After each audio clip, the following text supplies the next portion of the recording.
So as Sven mentioned, we are going to talk about networks of water rather than power, and some of the ideas are similar in the sense that uh, there will be graphs of vertices and links linking them, but instead of power flowing, we will have water, and the physics of flow will be different, and some of the questions and properties based on those questions are different. So we will get different flavors of models here as well. All right. So before we start, this is work in this area has been going on for many years. Spanning 3-4 decades, I think. But my association with some of these ideas has been mainly thanks to Nikhil Huda, who was a PhD student in the computer science department here, and his mentor Om Damani, who have been developing a software called Jaltantra to help engineers in our state of Maharashtra to actually design better water networks. So I am very happy that some of us are able to translate this language of optimization and modeling and using solvers to actually help engineers who are designing these networks in some of the districts in our own state. So in the end, I will briefly talk about this system just for your interest. So the setting is as follows. We call these rural water networks for a very specific reason, and that will come out clear in a few minutes. So in this setting, we have a source, and that is typically a pumping station near a big dam or a natural lake from where large quantities of water are pumped out. And there are several small towns or villages where we would like that water to reach. And this water flows through a network of pipes. And the reason why we call it rural networks is because of two reasons. One is that these networks are going to be gravity fed in the sense that there will not be any pumps to push water uphill. Okay, so these in these networks, the water will just flow from a higher elevation to a lower elevation. It doesn't mean that the water will always flow down. There might be cases where a pipe slightly comes down and then goes up, but because of the head, from a higher elevation, it might come down a little bit and then go up a little bit and then go down again. Okay, so these are called gravity-fed networks, and these models tend to be simpler than the other networks which may have additional pumps or additional storage reservoirs, which we call EWRs, or some other specialized valves, etc. So we'll start with some very simple models so that you can get a handle on what is being modeled, and some simplifying rules which help us in making the models tractable, and then we will take a step back and relax some of our assumptions and then see how that complexity can then be addressed. One very good reference for this work is this book by P. Bhave, who was a faculty in VNIT Nagpur. This book is really good, very well written. I think Bhave is a civil engineer, and he starts by describing the the nitty-gritties of these networks, and then dwells into optimization. So he has a very good practical take on many optimization methods, including gradient descents, approximating nonlinear functions by finite differences, or many. So this book is very thick. It is lying in my office. If you are interested in having a look, you can. most welcome. But it's a really good, well-written book which nicely explains many of these things. And I was very pleasantly surprised to find that somebody in Nagpur had actually written such a good book. A typical problem definition looks like this. So S is the source from where we would like to draw this water out, and 7 or 8 places where we might want to send that water. Okay, so a very crude way is to have a pipe for each village or each locality, but that is obviously not very optimal because it means laying a lot of pipes. A cheaper solution is to have a network like this where you need only a few smaller pipes and are able to provide water to all places. Okay, so most of you would identify that this is a sort of a minimum spanning tree which is rooted at S. Okay, so from S we would like to supply everything. Okay, so this is usually the case in normal water networks, either because of how these networks grew over time, because it is not that these networks were built simultaneously for all 10 villages. It might happen that the nearest village first got water, then it was expanded to the second nearest village, and so on and so forth. So usually these networks are already there on ground. Okay, what the engineers usually want to do often is to upgrade these networks or modify these networks or add more villages or more destinations to these. Okay, and when they do that, then they have to replace these pipes. So each pipe will have a certain length. So for example, S21 might be a 5 or 10 kilometer long stretch of a certain diameter. Okay, so as the network is upgraded, that pipe may have to be replaced by a bigger pipe, for example. Okay, so the topology of the network is already known. Okay, so we know these links. Okay, so for the rightmost network is already given to us. We are not going to find new links or add new linkages. That is a very different problem altogether. Okay, so in this particular example, we already also have estimates of demands for a long period of time. So we might want to plan for next 10 years, and we might say that in the next 10 years, the monthly demand or the daily demand or the annual demand for these nodes is sort of known, okay, or estimated. Okay, so the decision is actually which pipe or what is the size of the pipe diameter I want to use in each of these links. Okay, and smaller diameter obviously means that I have to incur a lower cost. Okay, so ideally we would like to have as small as pipe as possible if I am spending money for it. But a low diameter pipe means that the water faces lot of resistance from the sides of the pipe, and that reduces the pressure head that is available. Okay, so remember that these networks are gravity fed.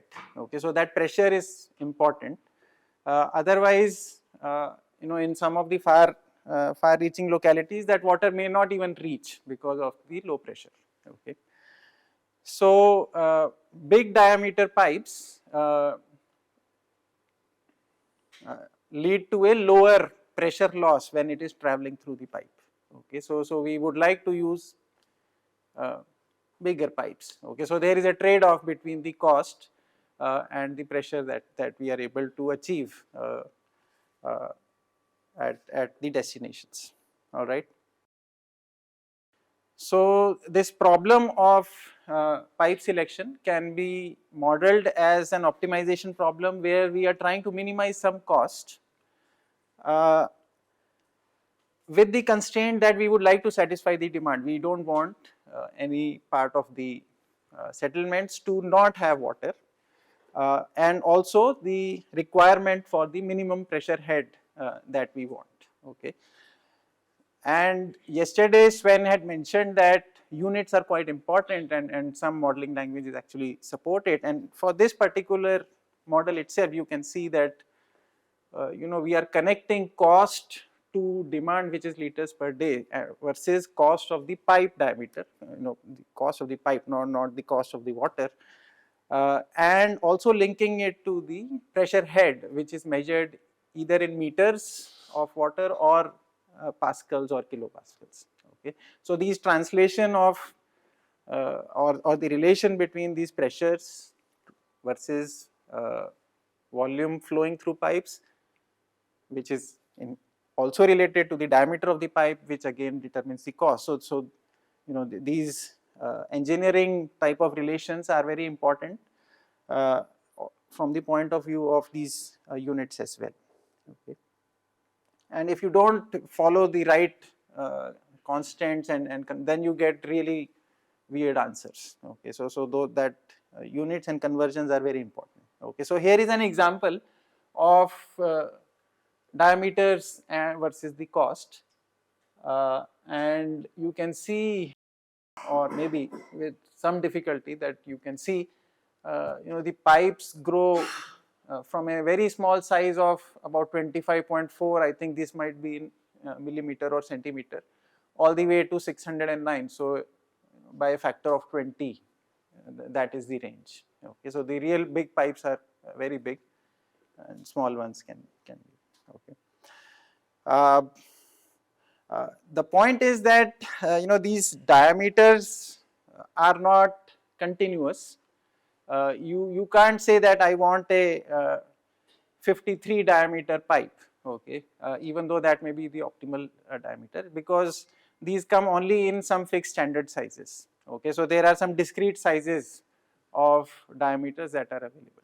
Okay, and that immediately gives us a hint that integer variables will play some role. Okay, so it turns out that this discretization is actually very useful. If that discretization was not there, then the model would be actually far more complicated. Okay, so and also the cost varies according to the diameter. So so this length of every link is already known. Okay, so LA is already known. So if I choose a smaller, the cost will be low, and using this binary variable zk, I can easily write what is the objective function or the cost of choosing those pipes. It just turns out to be this. Okay, so this expression. Okay, and this is linear expression because this per unit cost Ck is already given to me. Length of the arc is also known. Okay, it is fixed. Okay, there is no decision. So the only decision is which pipe I am going to choose. Okay, so this is very straightforward. All right, any questions?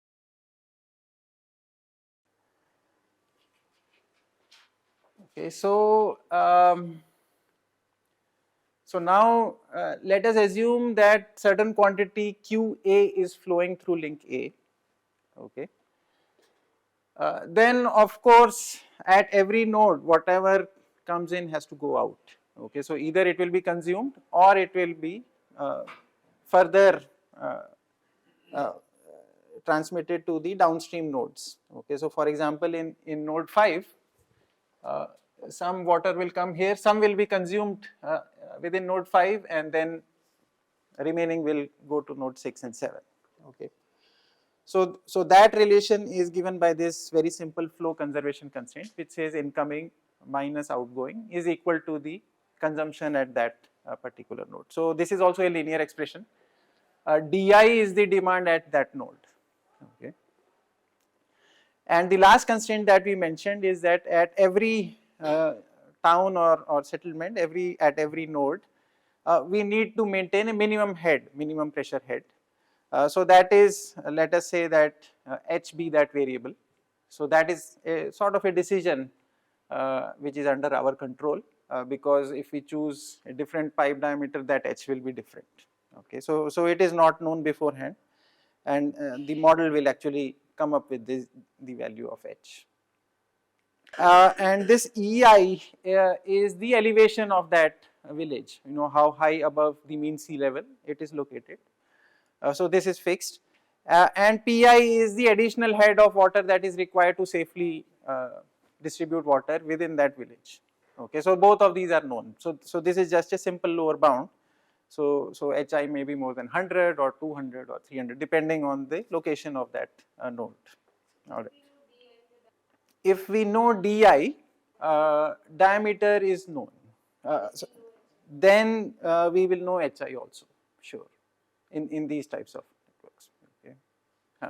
Here EI is elevation, EI and HI are pressure. How are you adding EI together? Yeah, so that's a very good point. So EI is the so you write them in equivalent units. So these engineers, when they measure water pressure, they actually measure it in terms of meters or height. So they say this much meter pressure head is observed here. Okay. Because when water flows from high elevation to a lower elevation, that extra pressure is created, so that height is counted in terms of the difference in elevations.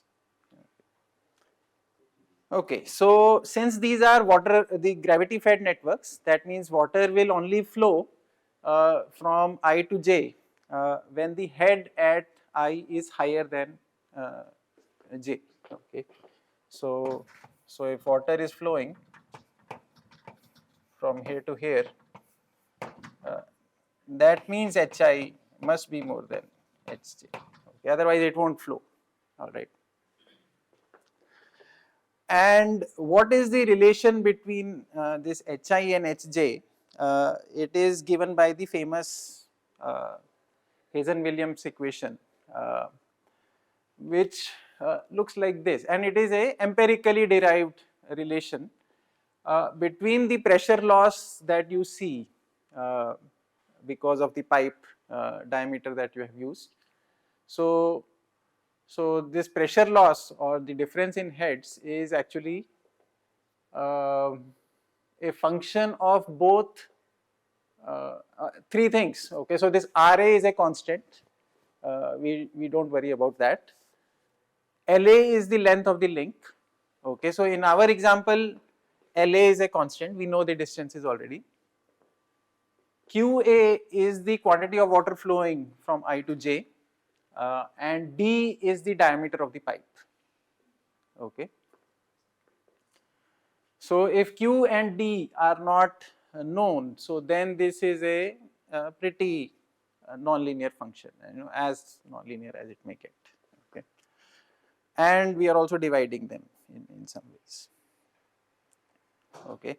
However, if for some reason QA is fixed, if you already knew Q, the quantity flowing, and if the diameters are discrete, then we can simplify the model using our tricks that Sven has explained so far. Okay. So before we go there and understand that how this expression is actually simplified, we should ask this question: why is QA already fixed or known? First of all, do we know the water flowing through these networks? Based on the demand, it is known, provided that the network looks like a tree. Okay, so if there are no loops in the network, then the quantity flowing through each link is already fixed. Okay, because you can go from the leaf nodes. So suppose the demand for node 7 is 100 units, so then I know that 100 units are flowing from 5 to 7. All right, and then I can add up. So I can go from the leaf towards the source. Okay. So Q is already known and fixed in networks that don't have loops. Okay. And we will visit loops shortly, okay, in the next session. All right. So if I look at this expression now, and I have this constraint for every link, okay. So this A stands for the link. On the left hand side, I have hi minus hj. So this A refers to this link, okay. So now how do discrete values of dA help? So in this expression, only variable is dA, okay. So I can rewrite this expression as hi minus hj is equal to some constant, okay. So let me call that constant theta a,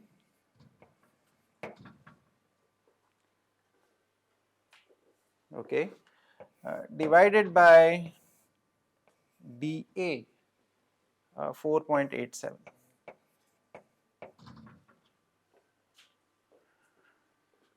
Okay, if this dA was continuous and any value of dA is possible, then this constraint is quite non-convex, all right. But thanks to its discrete nature, I can write this as something else. So would anybody like to propose, how can we write this constraint in terms of the earlier variable that we had declared, which was z. So remember, we had introduced these variables zka,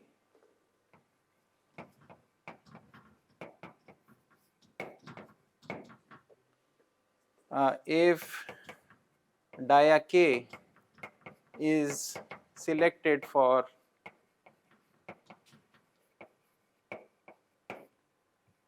link A.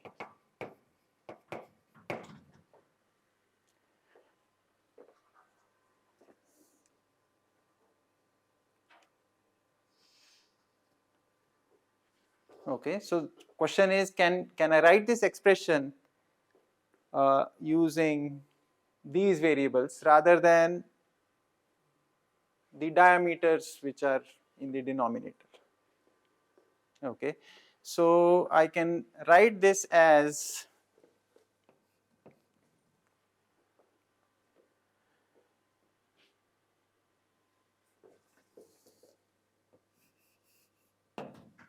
summation of theta a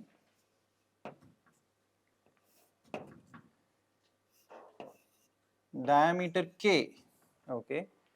So I will use one of those k pipes. Suppose there are 20 different pipes available. I am going to use, so I'll take for pipe 1, write the expression for pipe 1 and say Z1 A, okay. So K, right. Okay, and now this term is constant. Okay, so this is a very simple trick of just rewriting this as a sum of binary variables with different weights. Okay, everybody sees this, all right. And this is going from k 1 to 20 or whatever number of pipes we have. Okay, suppose we have 20 different types of pipe diameters. Okay.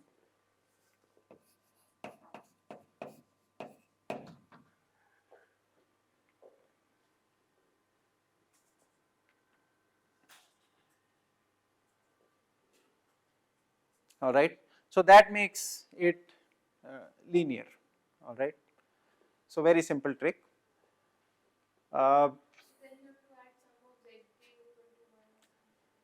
So suppose now I say,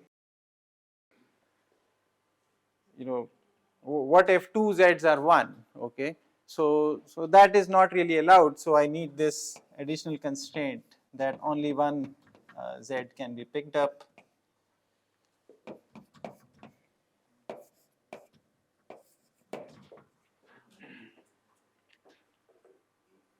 Okay. So this is almost like your SOS type 1. Okay.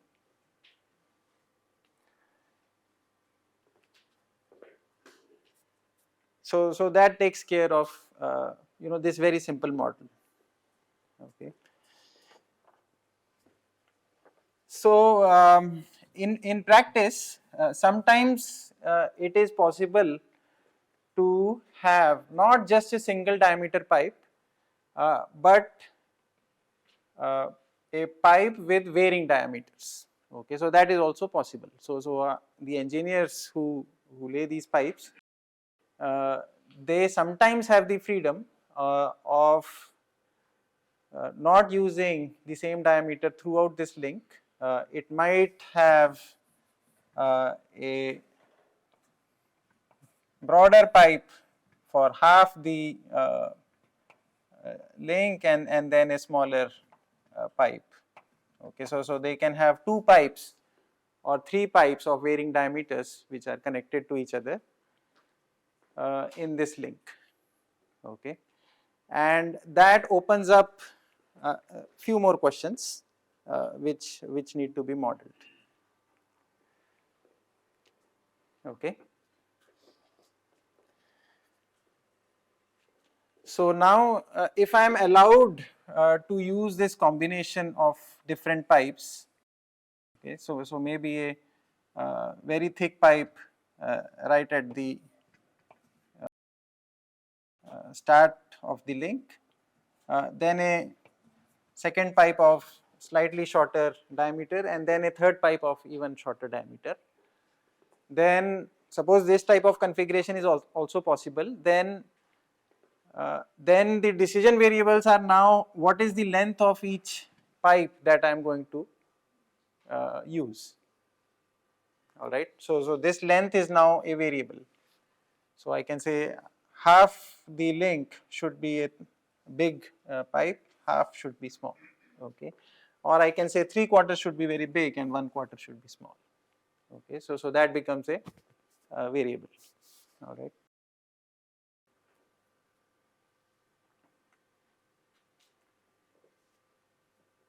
So then how do we deal with it? Okay, so one obvious way is to introduce these variables called LAK. Okay, so it says what is the length of the highest size pipe in link A. Okay, so then the constraint we will need is that the sum of all the pieces in my link should be equal to the length of the link. Okay, so that is that linear constraint. Okay, but then what happens to my pressure loss equation? All right, so that still needs to be resolved. Okay, so let's go back to the Hazen-Williams equation.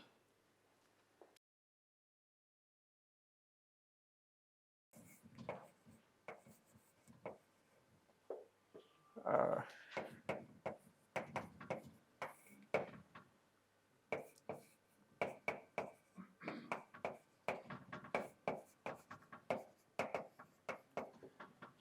So in the new setting, there is no one diameter for the whole link. So this is not even the right formula, okay, because there is no, the diameter is not the same, okay. So one way people model it is to just do the sum of the pressure drops over each segment, okay. So instead of writing it this way, we say that the pressure drop is the sum of the drops in each of these segments. So that is summation over all k. Okay. So I am assuming that potentially all 20 different pipes can be used in the same link, even though many of those LAKs will be 0. Okay. So this sum becomes, or this expression then becomes L A K. Q is actually a constant, so we don't have to worry.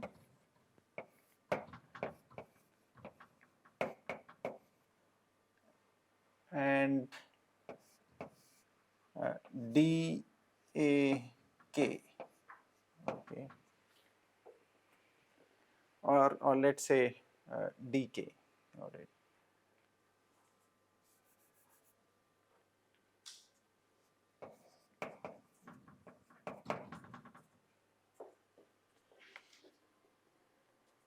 All right.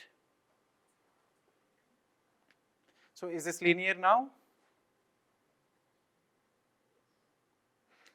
It is linear, right?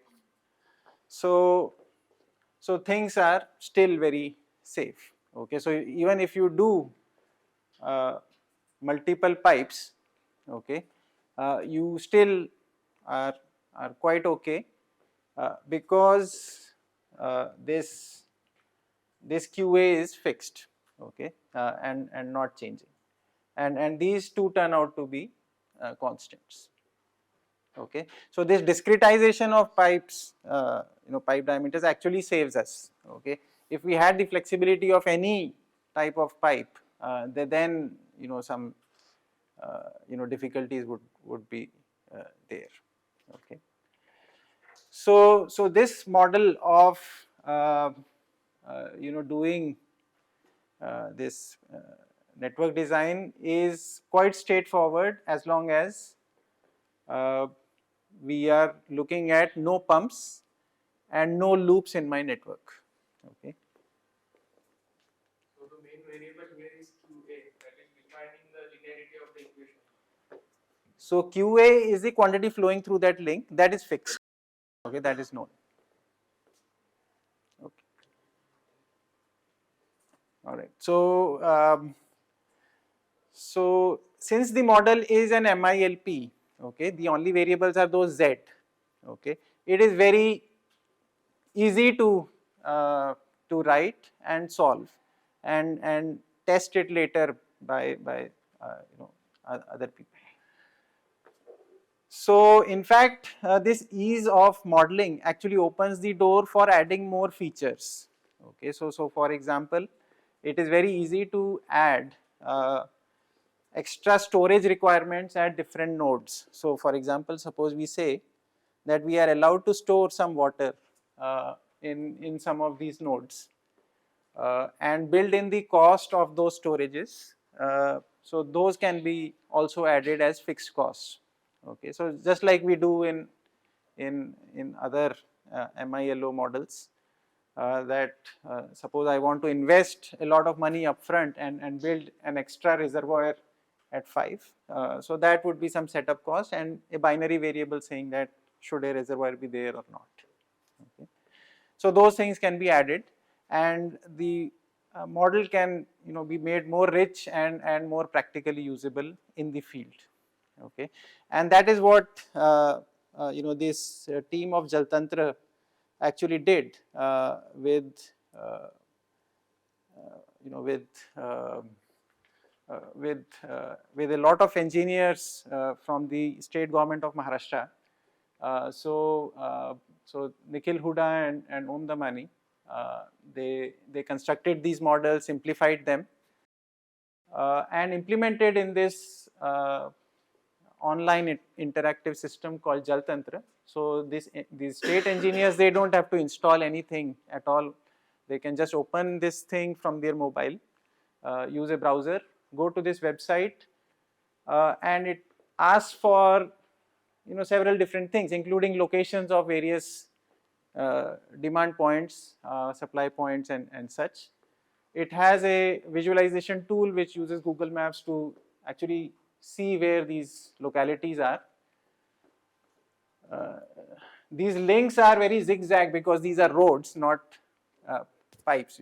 Google doesn't show pipes; it just shows roads. So these links are actually much straighter than what is shown in these networks, but it is still helpful for the engineers.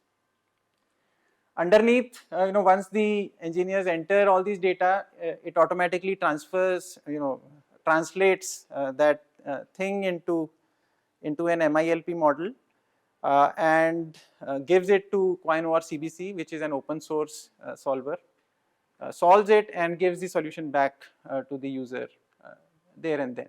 Okay, so this was very helpful for the engineers. They used it. In fact, what I have learned is that now the state government has mandated that such tools should be used, and the engineers find such tools very useful because not because they were unable to design things beforehand, but because now they can actually say with confidence that whatever design they have proposed is within some optimal range of some optimal solution. Okay, so earlier they would face a lot of questions. Why is the design like this? Why is the design not like this? Or what you are saying is very expensive. But using this tool now they can say that here is a formal method to say that the cost is about this range, and even though they don't use the solution directly from Jal Tantra, they are still able to say with confidence that we are close to optimal. Okay, so a lot of engineers have used it. This very nice paper in Informs Journal on Applied Analytics, which was earlier called Interfaces, has some description of this system and who used it and how, and very nicely done. In fact, the work done by Nikhil won this international prize in 2020 for this work, and there is a team of people still working on this, and they are working on the looped part now. So what happens when instead of a tree structure, you have extra linkages which make loops in the network, then things become far more complicated and you have to use MINLO models. Okay, just integer linear models don't really work out.